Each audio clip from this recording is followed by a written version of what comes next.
Imaginez un homme qui, seul, porta le poids de visions si terribles que même les plus courageux n'auraient pas osé les supporter. Un homme qui, nuit après nuit, tomba à genoux, en larmes, le visage enfoui dans la terre, suppliant Dieu de ne pas avoir à annoncer ce qu'il avait vu. Cet homme, c'est le prophète Jérémie. Il n'a pas seulement vu l'avenir, il a vu le pire avenir possible, la destruction totale de Jérusalem, le temple brûlé, le peuple emmené en exil, la famine, la mort et un silence de Dieu qui semblait éternel. Mais il y avait quelque chose que Jérémie n'a jamais raconté publiquement, un détail, une vérité, une vision qu'il a gardée en secret jusqu'au tout dernier instant. Et qu'a-t-il exactement vu dans ces visions de la destruction? Quel est le mystère qui fit que même lui, le prophète des larmes, se tue face à tout cela? Quelle est la révélation qui ne fut délivrée qu'au plus profond de sa douleur et qui a changé à jamais l'histoire de la relation entre Dieu et l'humanité? Préparez-vous, parce qu'aujourd'hui, vous allez découvrir la vérité jamais révélée de Jérémie, ce qu'il a vu dans les visions de la destruction et qu'il n'a jamais voulu raconter. Ce qui va suivre peut changer à jamais votre compréhension du but de la souffrance, de la justice et de l'espérance. Restez jusqu'à la fin et découvrez la réponse cachée derrière les larmes, les prisons et les prophéties de Jérémie. Rejoignez-nous alors que nous plongeons dans la trajectoire de Jérémie, le prophète qui porta la douleur d'une nation sur ses épaules et qui, même surnommé le prophète des larmes, resta obéissant à Dieu jusqu'au bout, révélant des vérités que peu étaient prêts à entendre. Jérémie venait d'une petite ville appelée Anathoth, située dans le territoire de Benjamin, à seulement quelques kilomètres au nord de Jérusalem. Fils de Hilkija, un prêtre, il grandit entouré d'enseignements religieux, de rituels sacrés et du son des lectures des Écritures résonnant contre les murs de sa maison. L'époque où il vécut était marquée par une grande instabilité. Juda était sous le règne de Josias, un jeune roi connu pour ses efforts de restauration du culte envers le vrai Dieu, après des années d'idolâtrie et de corruption. Les menaces des nations voisines, comme l'Égypte et surtout la montée en puissance de Babylone, commençait à inquiéter le peuple. C'était une période de réformes politiques et spirituelles, mais aussi de tensions cachées. Jérémie, encore très jeune, peut-être âgé de moins de 20 ans, n'imaginait pas ce que Dieu avait réservé pour lui. C'était un garçon ordinaire, avec des responsabilités simples, aidant aux tâches domestiques et apprenant avec son père les traditions sacerdotales. Un matin, alors qu'il marchait dans les champs en direction du puits de la ville, une sensation étrange envahit tout son corps. Le vent semblait plus fort et l'air plus dense. C'est alors qu'il entendit une voix qui ne venait de nulle part et en même temps de partout. Avant que je ne te forme dans le ventre de ta mère, je te connaissais, et avant que tu ne sortes de son sein, je t'ai consacré, je t'ai établi prophète pour les nations. Jérémie se figea. Le seau d'eau glissa de ses mains et roula sur le sol poussiéreux. Son cœur se mit à battre de façon désordonnée. « Qui me parle ?» murmura-t-il, en regardant autour de lui, les yeux écarquillés. Mais il n'y avait personne. Seulement le doux bruit des feuilles agitées par le vent. La voix reprit, encore plus ferme et claire. « Jérémie, tu as été mis à part dès le ventre de ta mère. Je t'ai choisi pour porter ma parole, pour parler non seulement à ton peuple, mais aussi aux nations. » Jérémie recula de quelques pas, portant les mains à sa tête. « Seigneur, non, je ne peux pas. Je ne suis qu'un enfant. Je ne sais pas parler. Je ne saurais pas comment m'adresser à des rois, à des princes, ni même à mes propres voisins. » Ces mots sortaient entrecoupés, haletants. Dieu lui répondit d'un ton à la fois ferme et rempli de compassion. « Ne dis pas « Je suis un enfant », car vers tous ceux à qui je t'enverrai, tu iras. Et tout ce que je te commanderai, tu le diras. N'aie pas peur d'eux, car je suis avec toi pour te délivrer. » Jérémie sentit une chaleur intense envahir son visage. Ses genoux cédèrent et il tomba à genoux, là, dans la poussière. Mais, Seigneur, et s'ils me rejettent? Et s'ils veulent me faire du mal? À cet instant, Jérémie sentit comme si une main invisible touchait ses lèvres, un toucher réel, chaud, comme si le ciel lui-même était descendu jusqu'à lui. « Voici, je mets mes paroles dans ta bouche. Aujourd'hui, je t'établis sur les nations et sur les royaumes, pour arracher et abattre, pour détruire et renverser, mais aussi pour bâtir et planter. » Les paroles résonnèrent dans le cœur de Jérémie comme un tonnerre. Tout son corps tremblait. Il savait, là, à cet instant, que sa vie ne serait plus jamais la même. Le poids de cette mission commença à naître en lui. Il ne serait pas seulement porteur de messages de consolation, mais aussi annonciateur de destruction, de douleur et d'appel à la repentance. Il serait la voix de Dieu en des temps sombres et ferait face à des rois, à des prêtres, à de faux prophètes et même à son propre peuple. Au loin, sa mère l'appela depuis la porte de la maison. « Jérémie, où es-tu? Viens, le déjeuner est prêt. » Il prit une profonde inspiration, se releva lentement, encore tremblant sur ses jambes. Il épousseta ses vêtements et commença à marcher en direction de la maison. En chemin, une seule pensée tournait dans son esprit. Comment annoncer la vérité, en sachant qu'elle apporterait tant de souffrance? Mais Jérémie ne savait pas encore l'ampleur de la douleur qui viendrait avec cet appel. Jérémie marchait lentement sur le sentier de terre qui reliait le puits à sa maison. Les paroles qu'il avait entendues ce matin-là résonnaient encore dans son esprit comme un tonnerre interminable. « Mais comment puis-je porter tout cela ?» murmurait-il en observant les champs autour de lui.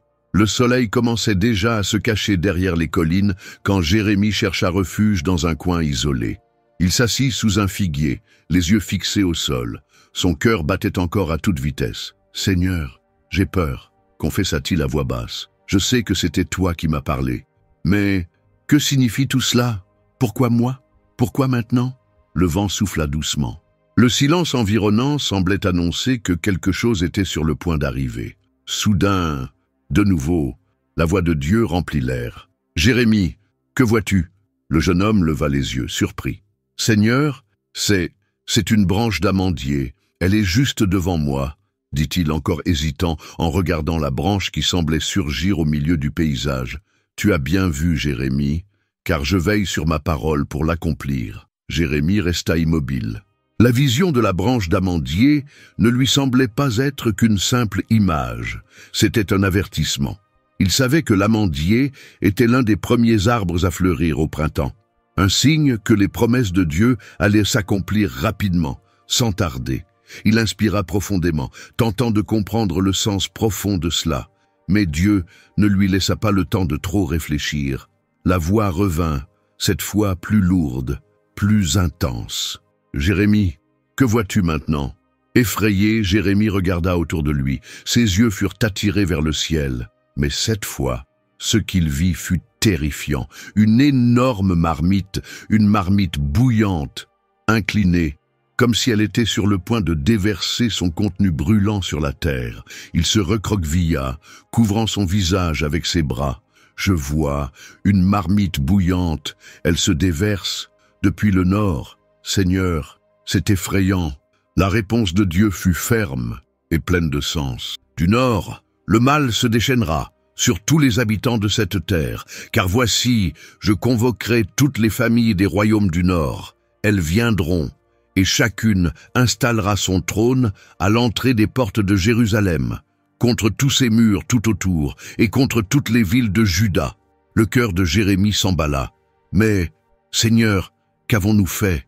Pourquoi un jugement si sévère ?» La réponse fut douloureuse, mais vraie, parce que mon peuple m'a abandonné. Ils ont brûlé de l'encens à des dieux étrangers, et ils ont adoré l'œuvre de leurs propres mains. Jérémie porta ses mains à sa poitrine. Ses paroles le transperçaient, comme des lames. Il connaissait bien l'idolâtrie et la corruption du peuple, mais entendre de la bouche de Dieu la sentence de destruction, c'était quelque chose qui l'ébranlait profondément. « Et Seigneur, et que dois-je faire? Comment pourrais-je dire quelque chose d'aussi dur à des personnes que j'aime, mes voisins, mes amis, même ma propre famille ?» Dieu répondit avec fermeté, mais aussi avec tendresse. « Toi donc, Saint Terrain, lève-toi, et dis-leur tout ce que je te commanderai. Ne les crains pas, afin que je ne te fasse pas trembler encore plus devant eux. » Jérémie inspira profondément, essayant de retenir ses larmes. « Mais, et s'ils se retournent contre moi?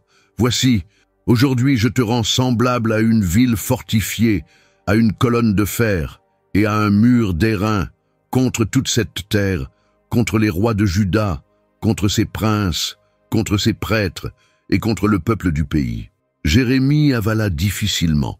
Il se sentait si petit face à une telle responsabilité. Mais en même temps, une force invisible commençait à grandir en lui. « Ils te combattront, » continua le Seigneur, « mais ils ne prévaudront pas contre toi, car je suis avec toi pour te délivrer. » Le jeune prophète ferma les yeux, laissant ses larmes couler librement. Il savait que sa vie, à partir de ce jour, serait marquée par des conflits, des douleurs et de la solitude. Mais il savait aussi que Dieu serait à ses côtés. En rouvrant les yeux, les visions disparurent. Le chant redevint simplement un chant. Le ciel, seulement un ciel. Mais le poids de la mission, lui, ne quitterait jamais son cœur. Il se leva, respira profondément et, d'un pas lent, marcha de retour vers sa maison.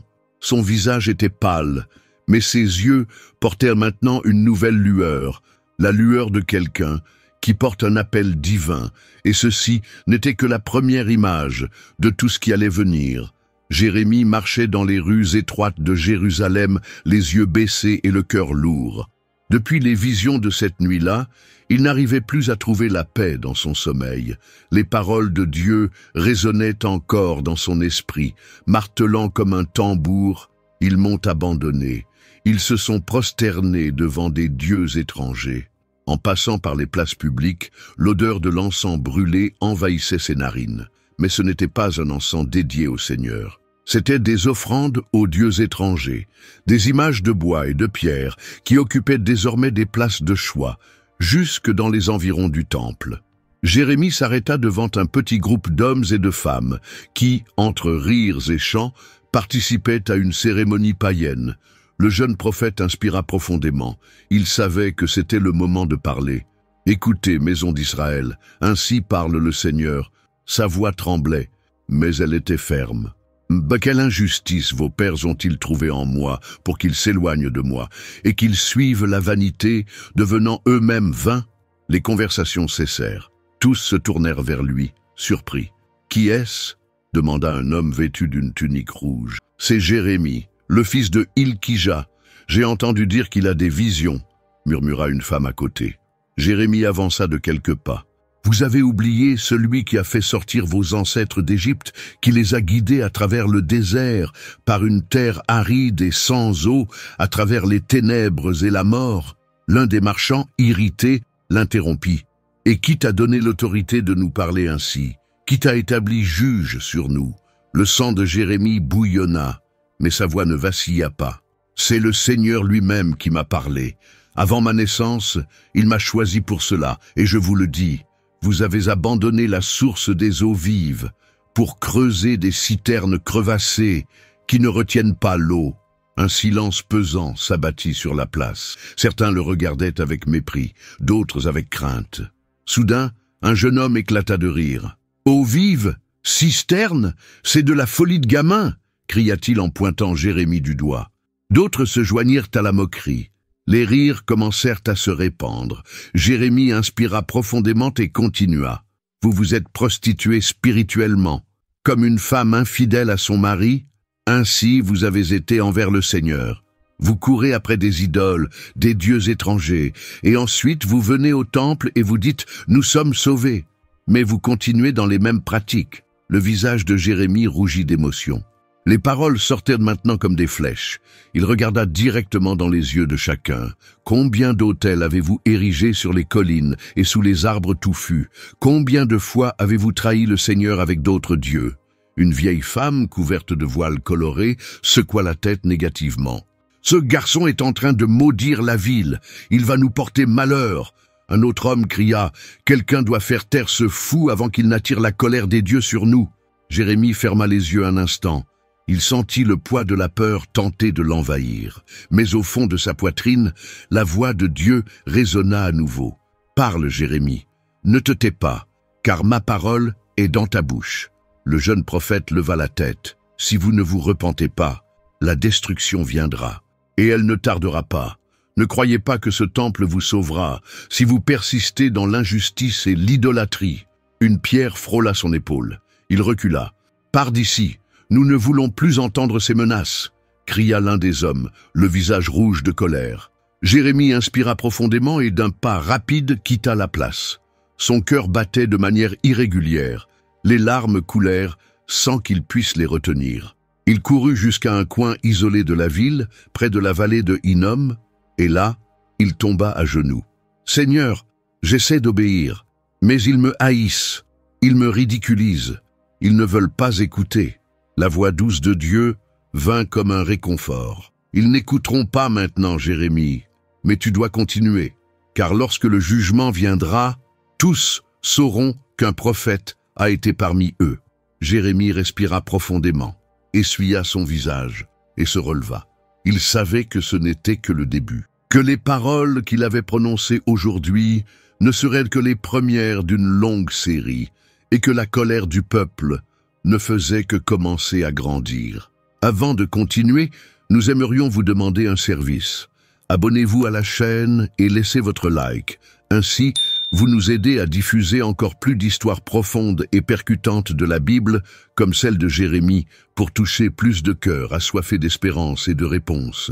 Maintenant, poursuivons le parcours de ce prophète qui affronta le rejet, la solitude et un silence divin, presque insupportable. Jérémie marchait à travers les portes de la ville, le visage abattu. Les paroles de Dieu brûlaient encore dans son cœur comme des braises ardentes. Mais chaque jour qui passait, c'était comme si sa voix résonnait dans le vide. Il s'arrêta au beau milieu de l'entrée principale de Jérusalem, là où les commerçants criaient leurs offres, où les enfants couraient en jouant et où les anciens discutaient de politique et de commerce. Respirant profondément, Jérémie éleva la voix. « Peuple de Jérusalem, écoutez la parole du Seigneur. » Sa gorge lui faisait mal, mais il continua. « Parcourez les rues de la ville, regardez autour de vous, cherchez sur les places. Pouvez-vous trouver un seul homme juste, quelqu'un qui pratique la vérité? Si vous en trouvez un seul, le Seigneur pardonnera toute la ville. » Certains s'arrêtèrent par curiosité. D'autres le regardèrent avec mépris. Un vendeur de fruits murmura. « Voilà encore le fils du prêtre, avec ses paroles de malheur. Encore une fois. » Une femme qui vendait des tissus chuchota. « Il ne sait parler que de calamité. Il effraie les clients. » Mais Jérémie ne se tut pas. Le Seigneur a dit, même s'ils disent « Je jure par le Seigneur », ils mentent. Leurs paroles sont vides, leurs mains sont sales d'injustice. Les riches oppriment les pauvres, les veuves pleurent, les orphelins sont abandonnés, et vous continuez à vivre comme si rien n'allait arriver. Du milieu de la foule, un homme cria « Jérémie, nous en avons assez d'entendre ces menaces. Pourquoi Dieu détruirait-il Jérusalem? C'est sa ville. Voici le temple, voici les prêtres. » Jérémie fixa l'homme droit dans les yeux. « Ne vous y trompez pas, le temple n'est pas un bouclier pour votre méchanceté. Dieu voit le cœur, et le vôtre est corrompu. » La foule commença à s'agiter. Certains riaient, d'autres criaient des insultes. « Fou, prophète du chaos, va prêcher tes malheurs ailleurs. » Jérémie sentit ses jambes fléchir. Son estomac se tordait. La douleur émotionnelle devenait physique. Il recula de quelques pas, mais la voix de Dieu résonna de nouveau, comme un murmure puissant au fond de lui. « Parle, Jérémie, n'aie pas peur, je suis avec toi. » Il inspira profondément et continua. « Du plus petit au plus grand, tous sont corrompus, même les prêtres, même les prophètes prononcent des mensonges en mon nom. Ils disent « paix, paix », mais il n'y a pas de paix. » Quelqu'un lança une pierre dans sa direction. Elle tomba juste à côté de ses pieds. Jérémie regarda la pierre, puis les visages remplis de haine qui l'entouraient. Une vieille femme, d'une voix tremblante, cria « Va-t'en d'ici, Jérémie, tu ne fais qu'attirer le malheur, tu maudis la ville avec tes paroles. » Jérémie baissa la tête. Les larmes commencèrent à couler silencieusement. « Seigneur, » murmura-t-il en prière, « Pourquoi mon cœur me fait-il si mal? Pourquoi ai-je l'impression d'être déchiré de l'intérieur? Je ne fais que dire ce que tu m'as ordonné, mais ils me détestent, ils me rejettent. L'Esprit de Dieu répondit au plus profond de son âme. Mon fils, ils ont un cœur obstiné, dur comme la pierre. Mais tu dois continuer, car le jour de la récolte de leurs actions est proche. Jérémie essuya ses larmes avec la manche de sa tunique. Même avec le visage rougi, les yeux gonflés, il respira profondément et continua à marcher dans les rues. En passant près d'un groupe de jeunes qui jouaient près des murailles de la ville, il entendit l'un d'eux fredonner sur un ton moqueur. « Voilà le prophète de la fin, le messager de la tristesse. Attention, il pourrait te maudire aussi. » Les autres éclatèrent de rire. Jérémie continua son chemin, sans regarder en arrière. Le chemin du retour jusqu'à sa maison à Anathoth lui sembla plus long que jamais. Le poids de la solitude l'accompagnait, comme une ombre. En arrivant dans sa chambre, il s'agenouilla, les mains sur le visage. « Seigneur, jusqu'à quand? Jusqu'à quand devrais-je supporter ce rejet? » Dehors, le bruit de la ville continuait, comme si de rien n'était. Les gens poursuivaient leur vie, achetant, vendant, riant, comme si la parole de Dieu n'était que le discours d'un fou. Mais Jérémie le savait, la moquerie n'était que le début, le mépris se transformait déjà en colère, et cette colère, bientôt, deviendrait persécution.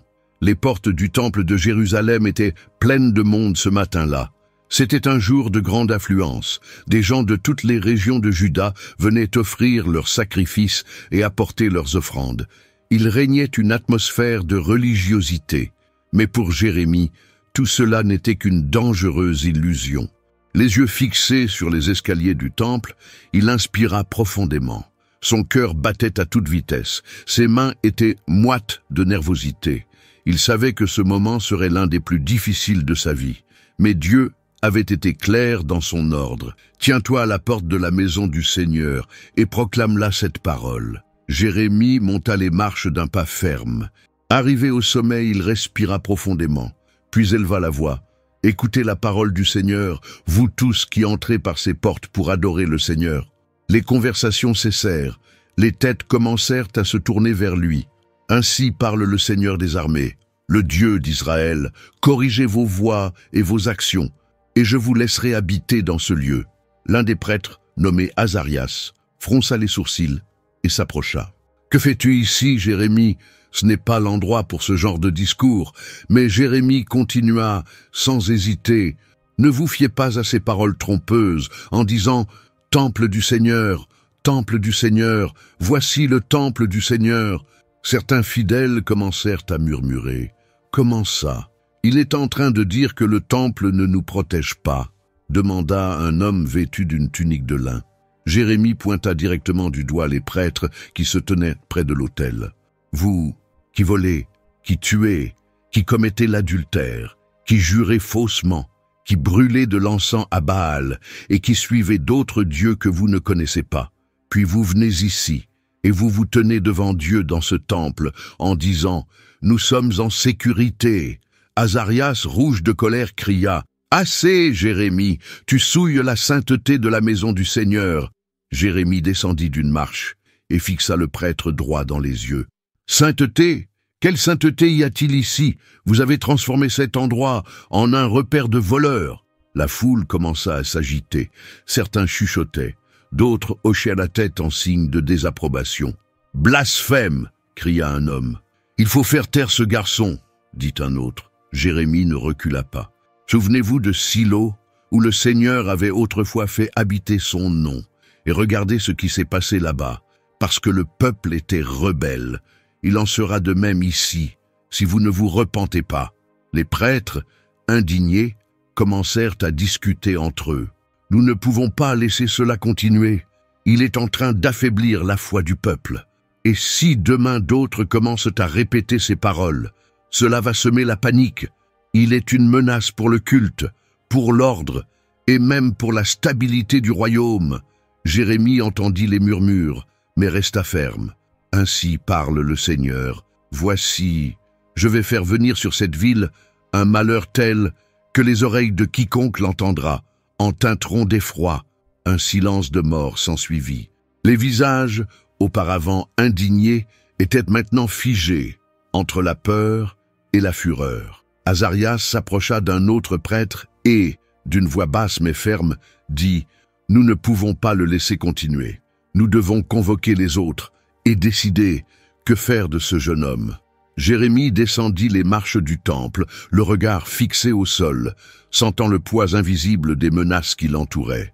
En marchant dans les ruelles étroites de Jérusalem, il sentait les regards de réprobation, entendait les chuchotements et percevait le début de quelque chose de plus grand, quelque chose qui ne finirait pas bien. En arrivant chez lui, il s'agenouilla sur le sol froid et pria « Seigneur, que va-t-il encore arriver? Jusqu'à quand ?» Et la réponse vint, froide comme le vent de cette nuit-là, « Ils te résisteront, Jérémie, mais ils ne prévaudront pas, car je suis avec toi. » Il commençait à planifier. Comment le réduire définitivement au silence? La tension des derniers jours serrait encore la poitrine de Jérémie. Après l'affrontement direct avec les chefs religieux au temple, toute la ville semblait différente. Regards méfiants, chuchotements au coin des rues, portes qui se fermaient rapidement à son passage. Jérémie décida de retourner à Anathoth. Il avait besoin d'un peu de silence, d'air pur, de s'éloigner de cette atmosphère lourde de Jérusalem. En arrivant, il retrouva les mêmes rues de terre battue, les maisons simples en pierre, les champs où il jouait enfant. Pendant un instant, il ressentit un bref soulagement. Mais cette paix ne durerait pas longtemps. Alors qu'il marchait vers la maison de son père, Hilkidja, il entendit son nom prononcé, mais à voix basse, chuchoté. « Jérémie, il est là. Il faut faire quelque chose rapidement, avant qu'il n'apporte plus de malheur sur notre terre. » Jérémie s'arrêta. Son cœur accéléra. Il se retourna brusquement. Mais les hommes qui parlaient avaient déjà disparu derrière un coin de rue. Essayant d'ignorer, il continua son chemin. En entrant chez lui, il fut accueilli par sa mère, avec un sourire tendu. « Mon fils, s'il te plaît, évite de trop te promener. Les gens sont agacés par tes prédications. »« Maman, » répondit Jérémie en la regardant droit dans les yeux, « je ne fais que dire ce que Dieu m'a ordonné. » Hilkidja, son père, sortit d'une pièce voisine, le visage grave. « Jérémie, » dit-il d'une voix lourde, « parfois, il vaut mieux garder le silence. Ne provoque pas davantage la colère du peuple. » Jérémie poussa un long soupir, évitant le regard des deux. Plus tard, seul dans sa chambre, il s'agenouilla. « Seigneur, que se passe-t-il? Pourquoi, même ici, dans ma propre ville, je ressens ce poids, cette menace invisible? » Alors, la réponse de Dieu vint, non sous forme de vision, mais comme une révélation directe dans son cœur. « Jérémie, je t'ai averti, je t'ai révélé leurs intentions. Les hommes d'Anathoth complotent ta mort. Ils disent « Ne prophétise plus au nom du Seigneur, sinon tu mourras de nos mains. » Jérémie ouvrit grand les yeux. Un frisson parcourut son dos. Il se leva précipitamment, courut jusqu'à la fenêtre et scruta la rue, essayant d'identifier des visages suspects. Son esprit se mit à tourbillonner. Les hommes de ma ville, mes voisins, ceux avec qui j'ai grandi, même mes proches. Le lendemain matin, il décida de partir tôt et de marcher jusqu'au champ. Il avait besoin d'air, il avait besoin de réfléchir. En passant près d'un groupe d'hommes, il entendit l'un d'eux dire à voix basse « Ce sera facile, quand il sera seul, nous l'attraperons. » Un autre répondit « Personne ne le regrettera, il ne fait que causer des problèmes. » Jérémie serra les poings. Les larmes lui brûlaient les yeux, mais il se força à garder la tête haute. Au milieu du champ, il tomba à genoux. « Oh, Seigneur, comment supporter cela? Ce sont les miens, mon peuple, mes amis d'enfance veulent maintenant me tuer. » La voix de Dieu résonna à nouveau, cette fois avec un ton de jugement. « Voici, je punirai les hommes d'Anathoth. Le jugement viendra sur eux. Leurs jeunes mourront par l'épée. Leurs fils et leurs filles mourront de faim. Aucun d'eux ne restera, car ils ont comploté le mal contre toi, Jérémie. » Mon prophète, Jérémie, le visage contre la terre, pleura comme un enfant. « Un Seigneur, mais ce sont les miens, ma ville, mon peuple. » Dieu resta silencieux. La décision était déjà prise. De retour chez lui, sa mère le regarda, inquiète. « Mon fils, Tu vas bien ?» Jérémie se contenta de hocher la tête, sans dire un mot. Le poids de cette trahison du rejet des siens était plus douloureux que n'importe quelle menace venue de l'étranger. Cette nuit-là, allongé sur son lit, Jérémie fixa le plafond de sa petite maison à Anathoth et se demanda combien de ceux qui dormaient tout près de lui complotaient déjà sa mort. Mais il le savait, ce n'était pas la dernière trahison qu'il allait vivre. Cette nuit-là, Jérémie dormit à peine. Ses yeux étaient gonflés, sa gorge sèche, et le poids de la trahison de sa propre ville l'étouffait encore. Allongé sur son lit simple, il regardait le plafond pendant que ses pensées le rongeaient. « Pourquoi, Seigneur? Pourquoi tant de haine? Pourquoi tant de souffrance? Tout ce que je fais, c'est obéir. Et en échange, je reçois des menaces, du mépris, et maintenant, jusqu'à la mort, tramé par mes propres voisins. » Dès l'aube, Jérémie sortit de chez lui en silence. Il marcha jusqu'à un endroit isolé, un coin du champ qui était son refuge secret depuis son enfance. Là, seul, il tomba à genoux, son visage collé à la terre humide. « Seigneur, pourquoi la voix des méchants prospère-t-elle? Pourquoi tous les traîtres vivent-ils en paix ?» demanda-t-il d'une voix tremblante, les lèvres frémissantes. Le vent souffla doucement, mais le silence autour de lui semblait crier. « On tu les plantes, et ils prennent racine, ils grandissent, ils portent du fruit. Et moi, je ne trouve que douleur. Même ceux qui complotent contre moi vivent en souriant, comme si rien n'allait leur arriver. » Les larmes coulaient sans arrêt. Jérémie se courba encore plus. « Seigneur, arrache-les comme des brebis destinées à l'abattoir. Prépare-les pour le jour du massacre, car mon cœur ne supporte plus. » Et la voix de Dieu vint, avec la même fermeté que toujours, mais cette fois avec une question qui transperça l'âme de Jérémie. « Si tu te fatigues en courant avec des piétons, comment pourras-tu rivaliser avec des chevaux? Si tu te sens en sécurité seulement dans un pays paisible, que feras-tu dans les broussailles du Jourdain ?» Jérémie déglutit. Difficilement. Le poids de ses paroles était clair. « Si tu penses avoir déjà beaucoup souffert, prépare-toi, car ce qui vient sera encore plus difficile. » Le jeune prophète inspira profondément, essayant de contenir ses sanglots. « Seigneur, alors, que viendra-t-il encore? J'ai déjà perdu des amis, des voisins, même ma propre famille m'a tourné le dos. Maintenant, même les prêtres me détestent, et le peuple se moque de moi, me traite de fou. » Dieu répondit avec une promesse, mais ce n'était pas une promesse de soulagement. « Je te fortifie, mais sache-le, tu seras seul dans cette mission. Tu ne te marieras pas, tu n'auras pas d'enfant, tu seras un signe vivant, un deuil permanent, un avertissement ambulant. » Ces paroles pesèrent comme des rochers sur les épaules de Jérémie. Les yeux rouges, il cria « Maudit soit le jour où je suis né, le jour où ma mère m'a enfanté, que ce jour ne soit pas béni. Pourquoi suis-je sorti du ventre, juste pour voir douleur, souffrance et honte ?» Pendant un moment, l'écho de sa propre voix fut la seule réponse qu'il entendit. Mais Dieu, dans sa miséricorde, parla à nouveau, et cette fois apporta un rayon d'espoir, même petit. « Si tu te convertis, je te restaurerai, et tu te tiendras devant moi. Si tu sépares ce qui est précieux de ce qui est vil, tu seras comme ma bouche. Je ferai qu'ils reviennent vers toi, mais toi, tu ne retourneras pas vers eux. » Jérémie essuya son visage, avec ses mains sales de terre. « Seigneur, alors, peu importe combien je pleure, combien ça fait mal, je continuerai parce que tu es avec moi, même si tout autour de moi me hait. » Et ainsi, le jeune prophète se releva, chancelant, épuisé, mais avec une conviction renouvelée. Mais le peuple ne voyait en lui qu'un homme qui pleurait. Et c'est durant cette période que dans les ruelles et les petites places de Jérusalem commença à se répandre un surnom qui l'accompagnerait pour le reste de sa vie. Le prophète des larmes. Les enfants riaient de lui au coin des rues, les adultes le montraient du doigt en passant, et les chefs continuaient d'élaborer des moyens de le faire taire. Jérémie soupira profondément en regardant le ciel. « Si être ton prophète signifie porter cette douleur, alors qu'il en soit ainsi, » dit-il à voix basse.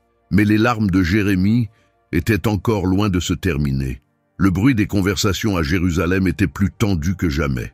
Partout où il passait, Jérémie entendait des rires étouffés, des regards de mépris et désormais des murmures plus dangereux. Il devient incontrôlable. On ne peut pas le laisser continuer à semer la terreur, les yeux fixés au sol. Jérémie marchait en direction de la maison du potier.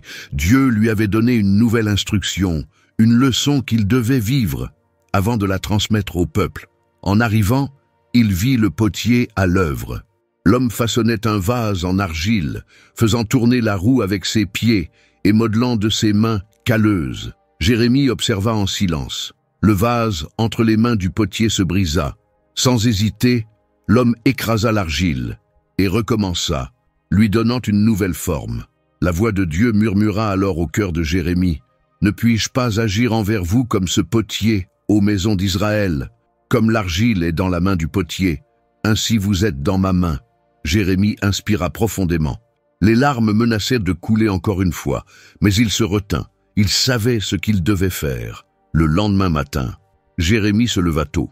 Il prit un nouveau vase en argile et marcha dans les rues, en direction de la vallée de Hinnom, connue pour être un lieu de sacrifice païen et d'idolâtrie. Là, il réunit un groupe de chefs et d'anciens. « Écoutez la parole du Seigneur, ô roi de Juda, habitant de Jérusalem. Ainsi parle le Seigneur des armées. Je vais faire venir sur ce lieu un malheur tel que les oreilles de tous ceux qui l'entendront en teinteront d'effroi. » Les hommes se regardèrent, interloqués. « Le voilà encore, avec ses prophéties de malheur, » murmura l'un des chefs. Mais Jérémie ne s'arrêta pas. « Parce qu'ils m'ont abandonné, qu'ils ont profané ce lieu, qu'ils ont brûlé de l'encens à d'autres dieux, et qu'ils ont rempli cet endroit du sang des innocents. » Les mains tremblantes, mais résolues, Jérémie leva le vase d'argile au-dessus de sa tête. « Ainsi parle le Seigneur. Comme on brise le vase du potier qui ne peut plus être réparé, ainsi je briserai ce peuple et cette ville. » Et de toutes ses forces, il jeta le vase au sol. Le bruit de l'argile se brisant résonna à travers la vallée. Le groupe qui l'accompagnait recula, effrayé. L'un des prêtres cria « C'est un outrage, il est en train de maudire Jérusalem devant tout le monde. » Un autre, rouge de colère, fit un pas en avant. « Quelqu'un doit faire taire cet homme ?» Avant que le peuple ne cède à la panique, les yeux brûlants, Jérémie continua « Je ne fais que dire ce que Dieu m'a ordonné. Le jugement est certain. Si le peuple ne se repent pas, la destruction sera totale. » Sur le chemin du retour vers la ville, Jérémie traversa une rue animée. Quelques enfants, en le voyant, commencèrent à imiter sa voix. « Ainsi parle le Seigneur, destruction, mort !»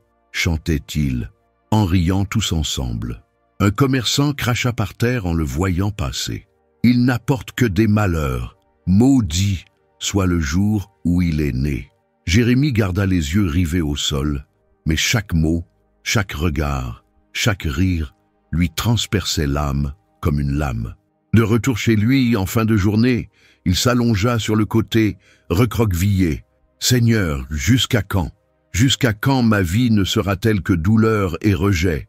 Mais la réponse de Dieu fut aussi dure que toujours. « Lève-toi, Jérémie, il te reste encore beaucoup de choses à dire, et le peuple n'a pas encore entendu. » Le pire, le lendemain, en traversant la place du marché, il remarqua un groupe d'hommes au regard hostile.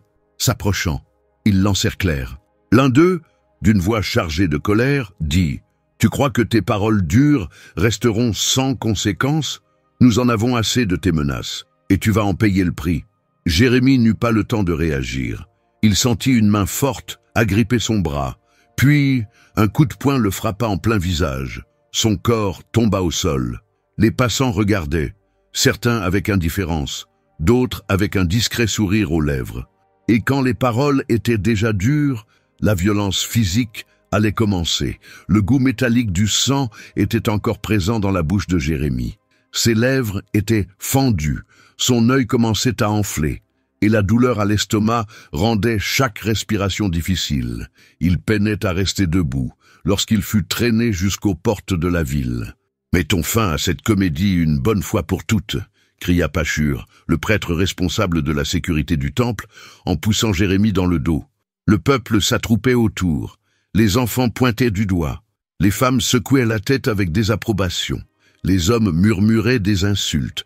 Pachur s'arrêta juste devant la porte supérieure de Benjamin, l'un des endroits les plus fréquentés de Jérusalem. Là, tout le monde passait chaque jour. Impossible de ne pas voir ce qui allait se passer.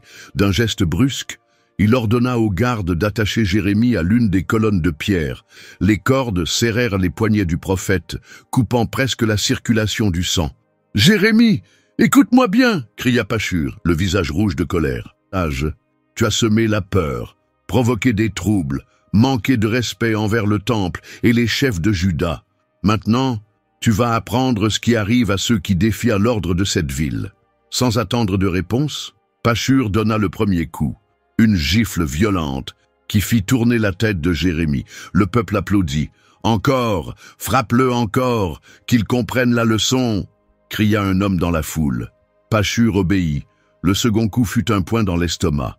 Jérémie se plia, cherchant de l'air. Un autre garde lui donna un coup de pied dans les jambes, le faisant tomber à genoux. Malgré tout, les yeux brouillés et la respiration haletante, Jérémie rassembla ses dernières forces pour parler. « Pachur, le Seigneur t'a donné un autre nom, plus Pachur, mais Magor Missabib, terreur de tous côtés. » La foule se tut un instant. Certains se regardèrent, perplexes. Pachur, encore plus furieux, cracha par terre, juste à côté de Jérémie. « Emmenez-le, mettez-le au carcan, et demain on verra s'il a encore le courage de prophétiser. » Jérémie fut traîné et enfermé dans un carcan public, une structure en bois, où ses bras et son cou furent emprisonnés, le laissant exposé au soleil, au froid de la nuit, et surtout à la honte publique. Toute la journée, les passants s'arrêtaient, lançant des insultes. « Voilà le prophète de la terreur. Où est ton Dieu maintenant, Jérémie? Peut-être que demain, tu reviendras avec des prophéties de paix. Hein ?» Les enfants lui lancèrent de petits cailloux et des fruits pourris. Certains crachaient dans sa direction. Jérémie, les muscles endoloris, ne pouvait presque plus bouger. Ses yeux brûlaient et sa gorge, sèche, ne lui permettait que de murmurer des paroles inaudibles. Au cœur de la nuit, quand les rues furent désertes, il pleura enfin. « Seigneur, tu m'as trompé, et je me suis laissé tromper. Tu as été plus fort que moi, et tu as eu le dessus. Chaque jour, je suis un objet de raillerie. Tous se moquent de moi. » L'écho de ses propres paroles semblait se moquer de lui en retour. Chaque fois que je parle, je crie, j'annonce la violence et la destruction, et ta parole est devenue pour moi un sujet de honte et de moquerie. Tous les jours, il ferma les yeux avec force, tentant de retenir ses sanglots, mais c'était impossible. J'ai pensé à ne plus parler en ton nom, j'ai pensé à me taire, mais c'était comme un feu brûlant, enfermé dans mes os. J'ai essayé de le contenir, mais je n'ai pas pu. Jérémie pleurait maintenant à haute voix, sans se soucier d'être entendu. « Seigneur, j'ai entendu beaucoup dire, il y a la terreur de tous côtés, dénonçons-le, accusons-le. Même mes amis intimes attendent ma chute. Ils disent, peut-être qu'il se laissera prendre, alors nous prévaudrons sur lui, et nous nous vengerons. » Le silence de la nuit ne faisait que rendre la souffrance plus insupportable. Au lever du jour suivant, les gardes le libérèrent du carcan. Jérémie tomba au sol, épuisé, son corps entier en douleur. Pachur s'approcha, avec un sourire cynique. « Alors, Jérémie, as-tu compris la leçon? Es-tu prêt à fermer cette bouche maudite ?» Avec difficulté, Jérémie leva les yeux. « Pachur, ta punition est encore à venir, » murmura-t-il, d'une voix rauque, mais remplie de conviction. En titubant vers chez lui, Jérémie sentit le poids de la honte, de la douleur physique et de la solitude, plus que jamais auparavant. En entrant dans sa modeste demeure, il s'effondra de nouveau au sol. Et là, au milieu de la poussière, du sang et des larmes, il murmura « Maudit soit le jour où je suis né, le jour où ma mère m'a donné le jour. Maudit soit-il, et l'abîme de sa douleur n'en était qu'à son commencement. » Le corps de Jérémie portait encore les marques des agressions. Son dos lui faisait mal, ses poignets étaient meurtris par les liens, et ses yeux étaient chargés de tristesse et de fatigue. Mais la mission continuait. Le peuple de Jérusalem continuait de faire la fête, comme si de rien n'était. Les faux prophètes parcouraient les places, prêchant des messages d'espoir illusoires, des promesses de paix et de prospérité. L'un d'eux, le plus populaire de tous, était Anania, fils d'Azur. Ce jour-là, la cour du temple était bondée. Le son des voix se mêlait à l'odeur de l'encens et au bruit des animaux préparés pour le sacrifice. Jérémie, avançant à pas lents, traversa la foule. Sa présence, comme toujours, provoquait un malaise visible. Anania se tenait debout sur une petite estrade improvisée. Sa voix était ferme, son discours séduisant. « Ainsi parle le Seigneur des armées, le Dieu d'Israël. Dans 2 ans, je briserai le joug du roi de Babylone. Tous les ustensiles de la maison du Seigneur que Nabuchodonosor a emportés seront ramenés ici, et tous les exilés reviendront chez eux. La paix et la victoire arrivent. » Le peuple applaudit. Les sourires se répandirent. Enfin, une parole qu'il voulait entendre. Jérémie s'arrêta, fixant Anania. Il inspira profondément, et d'une voix tremblante, mais décidée, répondit « Amen. Que le Seigneur fasse ainsi, qu'il accomplisse les paroles que tu viens de prophétiser, et qu'il ramène les ustensiles et le peuple. » Un bref silence suivit. Les gens se regardèrent. Jérémie fit un pas en avant. « Mais écoute bien, Anania, et vous tous ici présents, les prophètes qui m'ont précédé et qui t'ont précédé ont prophétisé la guerre, le mal et la peste contre de nombreux royaumes et grandes nations. Le prophète qui annonce la paix ne sera reconnu comme envoyé du Seigneur que lorsque sa parole s'accomplira. » Le visage de Anania se durcit. Il s'approcha rapidement de Jérémie. Dans un geste soudain, il saisit le joug en bois que Jérémie portait sur les épaules comme signe prophétique et le brisa devant tous. Le bruit du bois éclatant résonna comme un coup de tonnerre au milieu de la foule. « Ainsi parle le Seigneur, je briserai le joug de Nabuchodonosor, roi de Babylone. Dans 2 ans, cria Anania, les yeux fixés sur Jérémie. Le peuple explosa en applaudissements. Certains dansèrent de joie. Jérémie, humilié, baissa la tête. Sans dire un mot de plus, il se retourna et s'en alla. Mais dans le silence de sa marche solitaire, Dieu lui parla à nouveau. « Va et dis à Anania, ainsi parle le Seigneur, tu as brisé des jougs de bois, mais à leur place, je mettrai des jougs de fer. Car ainsi parle le Seigneur des armées, un joug de fer, je mettrai sur le cou de toutes ces nations, pour qu'elles servent Nabuchodonosor, roi de Babylone. Elles le serviront, jusqu'aux animaux des champs. Je les lui ai livrés. » La sueur coulait sur le visage de Jérémie, tandis qu'il retournait dans la cour du temple. Cette fois, sa voix était comme une épée. « Anania, écoute maintenant, le Seigneur ne t'a pas envoyé, et tu as fait que ce peuple croie au mensonge. C'est pourquoi, ainsi parle le Seigneur, voici, je vais t'ôter de la face de la terre.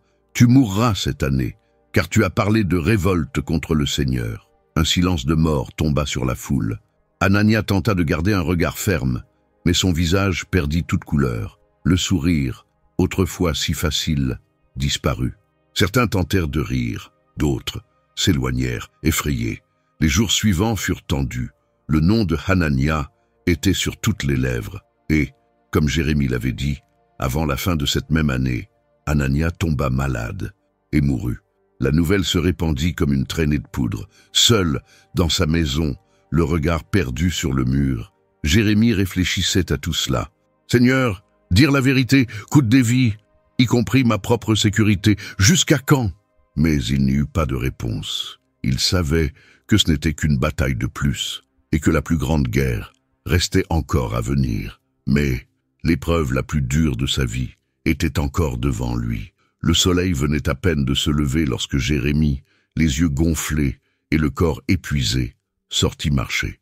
Les rues de Jérusalem étaient silencieuses à cette heure-là, mais en lui, un tourbillon de pensées ne le laissait pas en paix.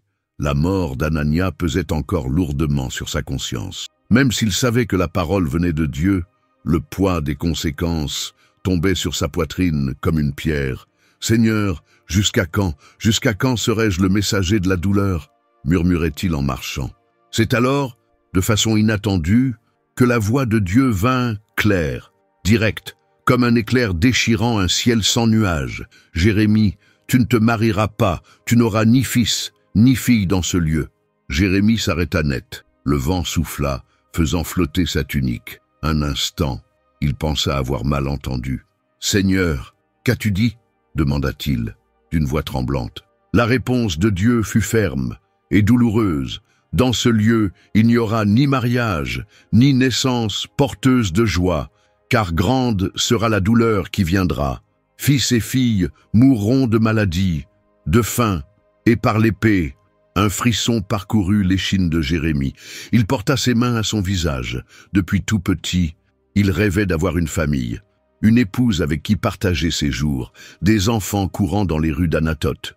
Mais maintenant, tout cela lui était refusé. « Seigneur, pourquoi moi ?» pleura-t-il, tombant à genoux, là même, au milieu de la poussière de la rue. La voix de Dieu continua, sans pause, comme si chaque mot était un coup de plus. « Ne participe à aucune fête, ni à aucun deuil, ni à aucune célébration, car je ferai cesser parmi ce peuple le son de la joie, le son du rire, le chant du fiancé et le chant de la fiancée. » Les larmes coulèrent sur le visage de Jérémie. « Alors, je serai seul, totalement seul, » murmura-t-il. Il se releva, marchant vers chez lui, tel un homme portant le poids du monde sur ses épaules, le regard vide, les épaules affaissées, le cœur lourd. En passant près d'un groupe de jeunes, il vit l'un d'eux sourire à une jeune fille. D'autres préparaient des instruments pour une fête de mariage qui aurait lieu ce soir-là. Jérémie s'arrêta un instant, observant de loin. « Jamais, jamais je ne vivrai cela, » pensa-t-il, les yeux embués.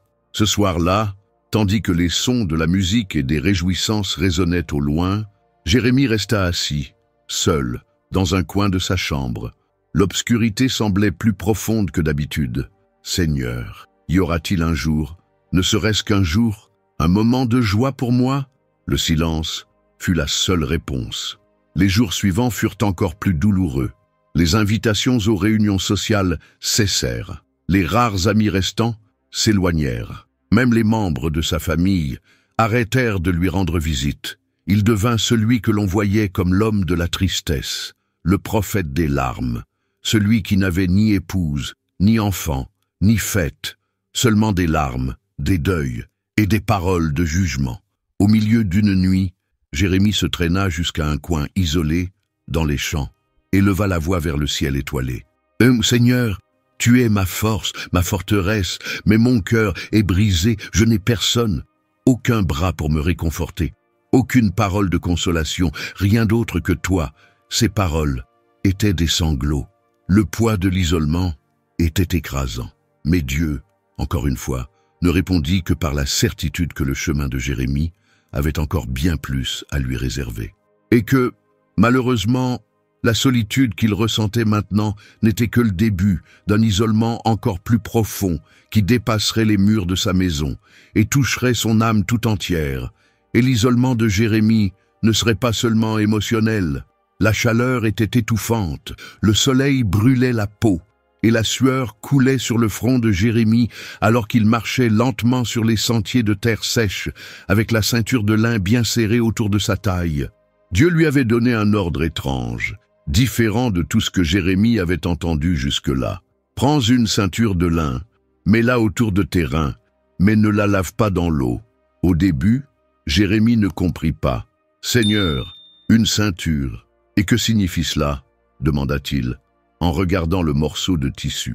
La voix de Dieu fut claire. « Cette ceinture sera un signe, une leçon visible pour le peuple de Juda. » Et ainsi, Jérémie obéit. Pendant des jours, il porta cette ceinture de lin, sentant la chaleur du tissu serré contre sa peau.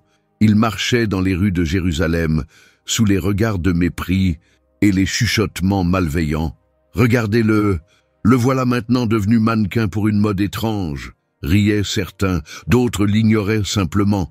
Mais Jérémie savait que cet ordre avait un but plus grand. Un jour, alors qu'il était en prière, Dieu parla à nouveau. « Lève-toi, Jérémie, va au fleuve Euphrate et cache-y la ceinture dans une fente de la roche. » Jérémie ouvrit grand les yeux. « Seigneur, l'Euphrate, si loin ?» La réponse vint. « sèche, sans place pour la discussion. « Va !» Alors, d'un pas déterminé, Jérémie partit. Le voyage fut long, épuisant. Le chemin jusqu'à l'Euphrate était difficile, avec des portions raides et poussiéreuses. Arrivé sur la rive du grand fleuve, il s'arrêta. Il observa les eaux sombres et profondes. Le vent apportait une odeur humide, de terre et de feuilles en décomposition. Avec des mains tremblantes, Jérémie prit la ceinture et la cacha entre les pierres, dans une fente humide. « Seigneur, c'est fait !»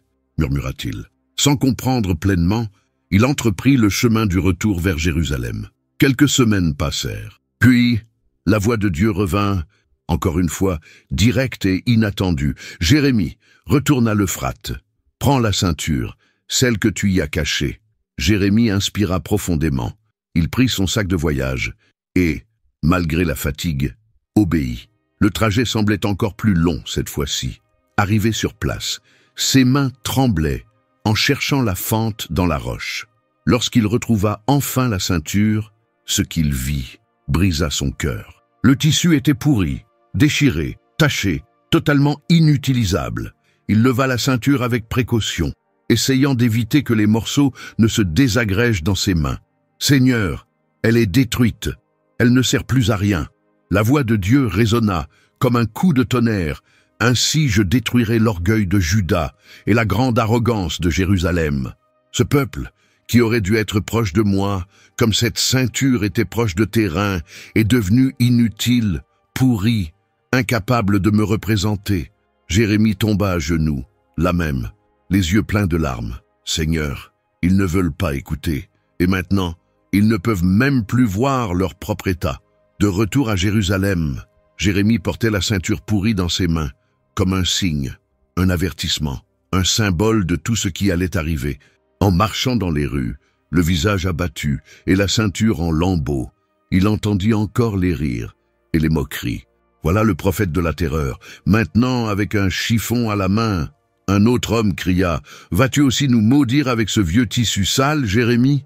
Le prophète s'arrêta, inspira profondément et répondit d'une voix tremblante mais ferme « Tout comme cette ceinture est inutile, vous aussi, vous le serez, si vous ne vous repentez pas. » Le peuple se contenta de rire et poursuivit son chemin. Mais dans le cœur de Jérémie, le poids du message ne faisait que grandir. Et bientôt, ce ne seraient plus des symboles, mais une réalité brutale. L'odeur de bois brûlé et de chair en décomposition envahissait les rues de Jérusalem. Les murailles de la ville tremblaient sous le bruit des tambours de guerre et le grincement des machines de siège babyloniennes. La peur était palpable. Les enfants pleuraient dans les coins des maisons, les mères pleuraient leurs fils, et les hommes regardaient simplement l'horizon, les yeux vides. Jérémie, les cheveux en bataille, le visage marqué par des semaines de prison, ressentait le poids du chaos de toutes parts. Il était enfermé dans la cour de la garde, sur ordre du roi Sédécias. Depuis sa cellule improvisée, il pouvait entendre les gémissements du peuple, le désespoir des soldats et les lamentations des affamés. Un matin, le roi Sédécias lui-même vint le voir. « Jérémie, dis-moi la vérité. Y a-t-il une parole de la part du Seigneur pour moi ?» demanda le roi, les yeux cernés par l'insomnie. Jérémie, d'une voix faible mais ferme, répondit « Oui, il y en a une. La voici. Tu seras livré entre les mains du roi de Babylone. » Le roi détourna le regard, comme s'il voulait fuir cette sentence. « Pourquoi insistes-tu là-dessus, Jérémie? Pourquoi annonces-tu toujours le malheur? Pourquoi ne dis-tu pas quelque chose de bon, comme les autres prophètes ?» Jérémie inspira profondément. « Parce que c'est la vérité, ô roi. Je ne peux dire que ce que le Seigneur me commande de dire. » Le roi se retourna sans répondre, laissant Jérémie, une fois de plus, seul. Les jours suivants furent encore plus sombres. La nourriture commença à manquer. Les gens fouillaient les tas d'ordures à la recherche de miettes. Certaines familles désespérées en venaient à faire des choses impensables pour survivre. Un après-midi, tandis que Jérémie méditait, il entendit des pas précipités. Baruch, son fidèle scribe et ami, réussit à s'approcher de la cellule. « Jérémie, il y a des rumeurs. On dit que la ville ne tiendra plus très longtemps. Les réserves sont presque épuisées. Il y a des mères, Seigneur, des mères qui en sont venues à sacrifier leurs propres enfants pour avoir de quoi manger. » Jérémie ferma les yeux avec force. Les larmes jaillirent avant même qu'il puisse les retenir. « Ce que j'ai prophétisé est en train d'arriver, » murmura-t-il, la voix tremblante.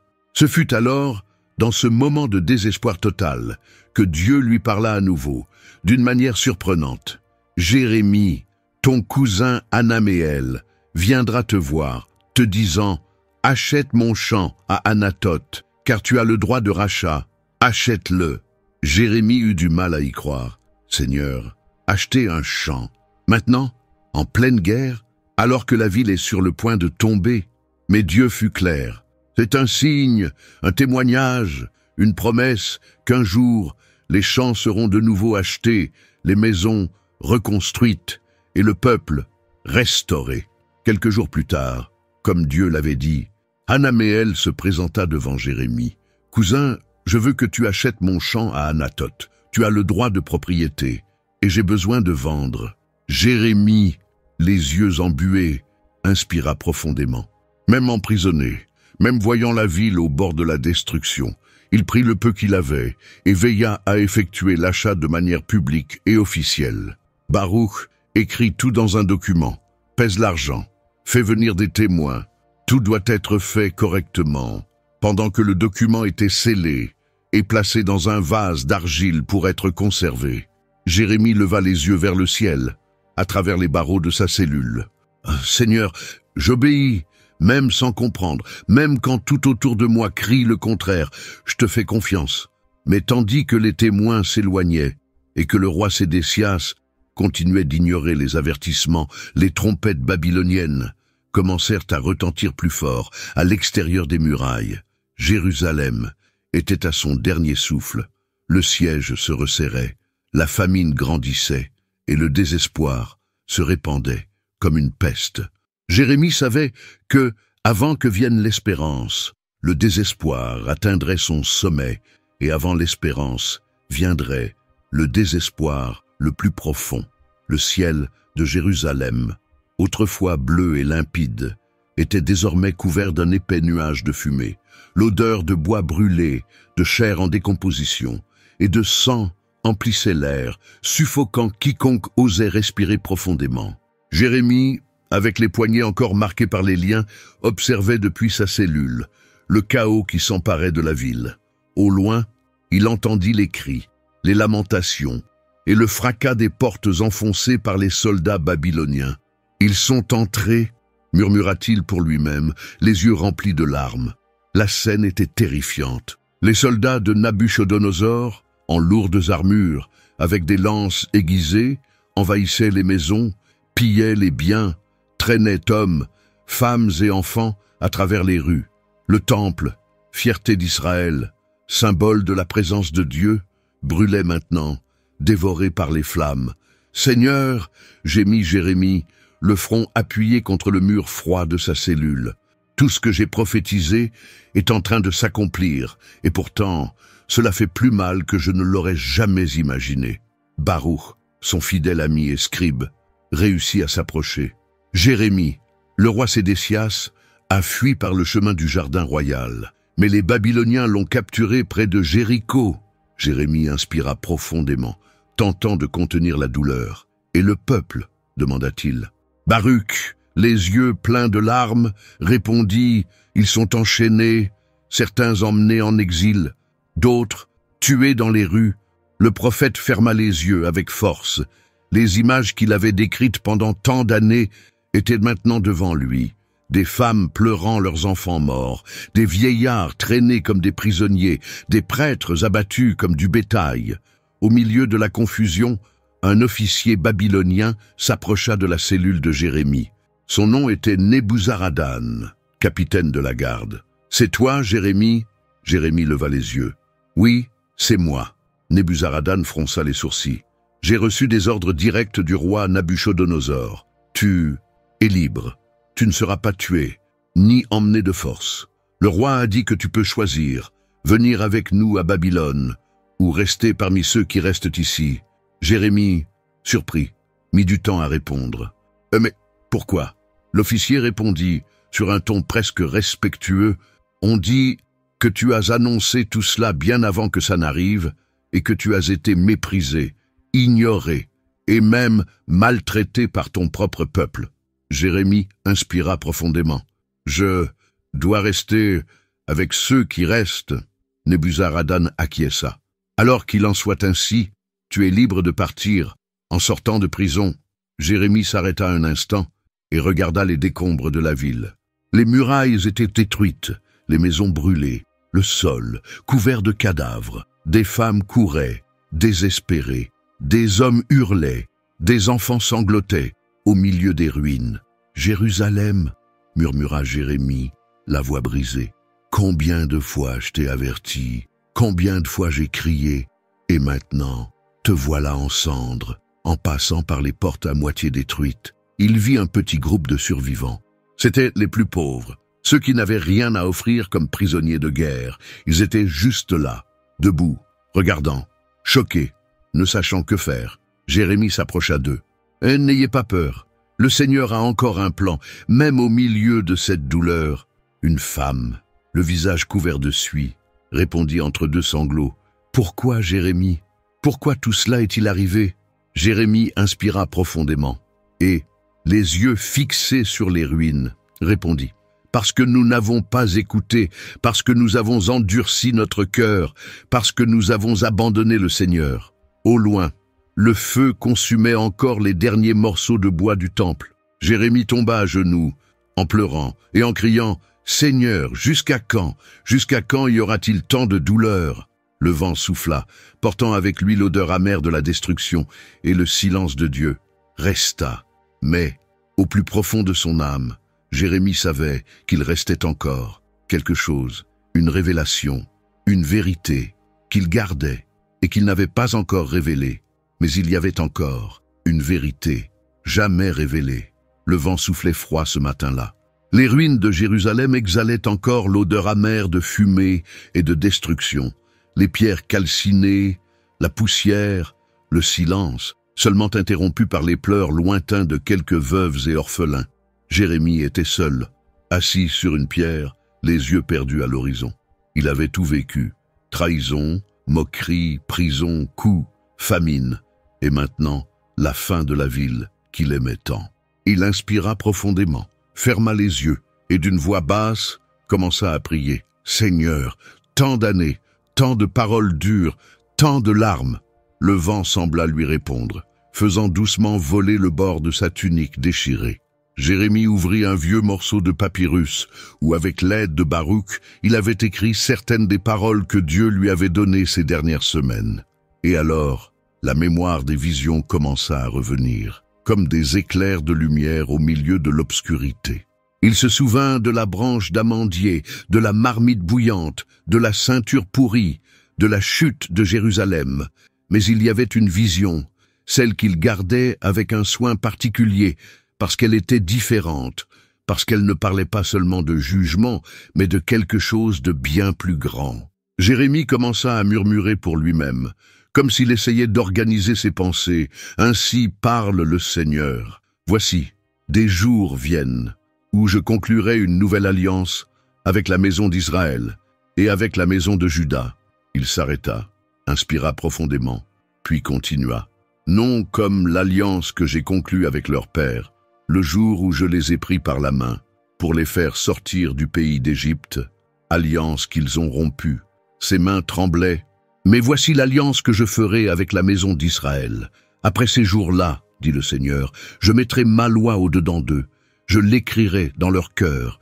Je serai leur Dieu, et ils seront mon peuple. » Les larmes coulaient librement maintenant. Seigneur, c'était ça. Ça a toujours été ça. Toute la souffrance, toute la douleur, les pertes, la destruction, tout, pour qu'un jour, le peuple te connaisse, de tout son cœur, et pas seulement par des rituels ou des traditions. Jérémie se leva, chancelant, mais avec une nouvelle force qui naissait en lui. Il se souvint d'une autre parole que Dieu lui avait donnée, presque comme une réponse à la prière qu'il venait de faire. « Invoque-moi, et je te répondrai. Je te révélerai des choses grandes et cachées que tu ne connais pas. Le prophète leva les yeux vers le ciel, qui commençait maintenant à s'éclaircir, laissant derrière lui les ombres de la nuit. Des choses grandes et cachées, répéta Jérémie à voix basse. Même si ses yeux étaient encore gonflés, il y avait là une nouvelle lueur. Il comprenait maintenant. Toutes ces visions de destruction, tout ce jugement n'était pas une fin, mais un processus, une préparation pour ce qui allait venir. Dieu ne voulait pas seulement punir, il voulait transformer, changer des cœurs de pierre en cœurs de chair, remplacer des traditions vides par une relation véritable. Jérémie marcha parmi les décombres de la ville, s'arrêtant devant un petit groupe de survivants. Et, pour la première fois depuis bien longtemps, il sourit. « Écoutez, peuple d'Israël, la destruction est venue, mais elle ne sera pas la fin. Car Dieu a promis qu'il écrira sa loi dans nos cœurs et qu'un jour, nous le connaîtrons tous, du plus petit jusqu'au plus grand. » Les visages sales et effrayés se levèrent. Certains commencèrent à pleurer. D'autres restèrent simplement silencieux, mais il y avait de l'espoir dans leurs regards. Jérémie ferma les yeux une dernière fois, ce matin-là, et murmura pour lui-même, « C'est le secret que j'ai gardé si longtemps, le secret de mes visions. » La révélation finale était arrivée. Mais Jérémie savait que cette vérité résonnerait bien au-delà de ses paroles, bien au-delà de Jérusalem, bien au-delà de son temps. Elle atteindrait génération après génération jusqu'à nos jours, et cette vérité résonne encore, aujourd'hui. Le vent souffle encore sur les anciennes ruines de Jérusalem, mais le message de Jérémie a traversé les siècles, nous parvenant intacts, vivants, vibrants. Combien de fois, comme Jérémie, nous sommes-nous sentis seuls? Combien de fois avons-nous levé les yeux vers le ciel, en larmes, en demandant « Seigneur, pourquoi? Jusqu'à quand ?» Jérémie a connu le poids de la solitude.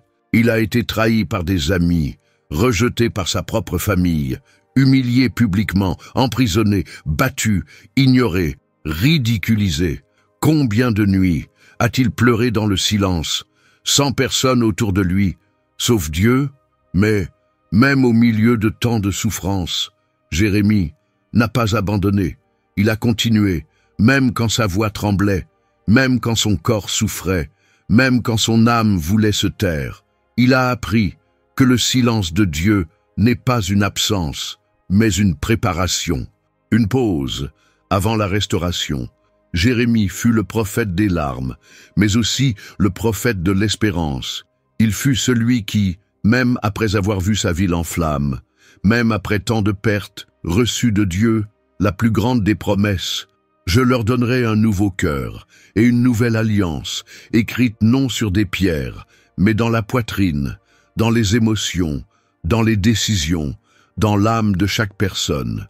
La leçon de Jérémie est claire. La souffrance peut sembler interminable, mais elle a un but. Les larmes d'aujourd'hui peuvent arroser la récolte de l'espérance de demain. Et la douleur qui semble insupportable aujourd'hui est la terre où Dieu plante la transformation. Combien d'entre nous ne nous sentons pas comme Jérémie, à certains moments, trahis, isolés, sans réponse, affrontant des batailles invisibles? Mais, tout comme Dieu était avec Jérémie, il est aussi avec nous. Alors, quand le silence viendra, quand les portes sembleront closes, quand les forces manqueront, souviens-toi de l'histoire de Jérémie, souviens-toi que Dieu lui-même continue d'écrire des histoires de restauration, et peut-être, aujourd'hui, est le début de la tienne. Car je connais les projets que j'ai formés pour vous, dit le Seigneur, projets de paix et non de malheur, afin de vous donner un avenir et une espérance. Jérémie 29, 11, fin. Si cette histoire vous a touché, 2 autres vidéos vont apparaître à l'écran, avec des personnages bibliques qui ont eux aussi vécu des douleurs, des défis et des miracles inattendus. Cliquez, regardez, abonnez-vous à la chaîne et laissez votre like. Que Dieu vous parle, même dans les moments les plus difficiles, comme il a parlé à Jérémie.